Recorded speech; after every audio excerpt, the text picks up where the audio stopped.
Bueno, haber estado en Galicia otra vez pues ha sido una buena experiencia, ¿no? Porque nos damos cuenta que hay mucho interés en los círculos pues nacionalistas, independentistas, galleguistas para conocer lo que está sucediendo, pero que también ya hay mucha información, ¿no? Hay mucha gente que lo sigue y como que hay colectivos también que están movilizando solidariamente y a los cuales nosotros les agradecemos mucho el trabajo de Mar de Lumes o la plataforma Galiza con Cataluña, pues se nota que hay una masa crítica aquí que sigue el procés y para nosotros pues venir y poderlo contar y poder debatir es algo necesario, algo casi como una estrategia de futuro, porque sabemos que lo que pasa en Cataluña también afecta a lo que pasa en Galicia y viceversa, ¿no? Si algún día conseguimos al Estado español crearle no solo un foco de problemas como ha sido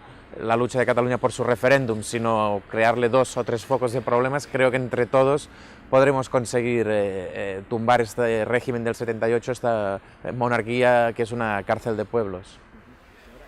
La dificultad del momento es que no se puede dar un debate en libertad, en condiciones democráticas, ¿no? Cualquier posicionamiento que tú tengas en el Parlamento puede ser enjuiciado y puedes terminar pues, inhabilitado como poco.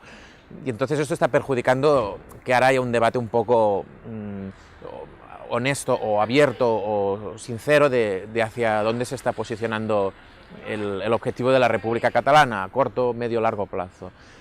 Aún así, lo que todos tenemos claro es que ese proceso pasa por empoderar más a la gente. Fue la clave del 1 de octubre y esa es la clave de la victoria en el futuro. Es decir, para que se celebrase el referéndum fue importante tener el poder institucional, es verdad, pero fue todavía más importante tener a la gente bien organizada fuera de esas instituciones, ¿no? Sin la gente organizada no hubiesen llegado las urnas a los colegios electorales, ni los colegios hubiesen abierto porque los hubiesen cerrado la policía española. Entonces, quizá no sabemos todos los pasos que vamos a dar, pero sí sabemos cuáles son nuestras mejores bazas, nuestras mejores herramientas que pasan por el protagonismo y el poder de la gente organizada.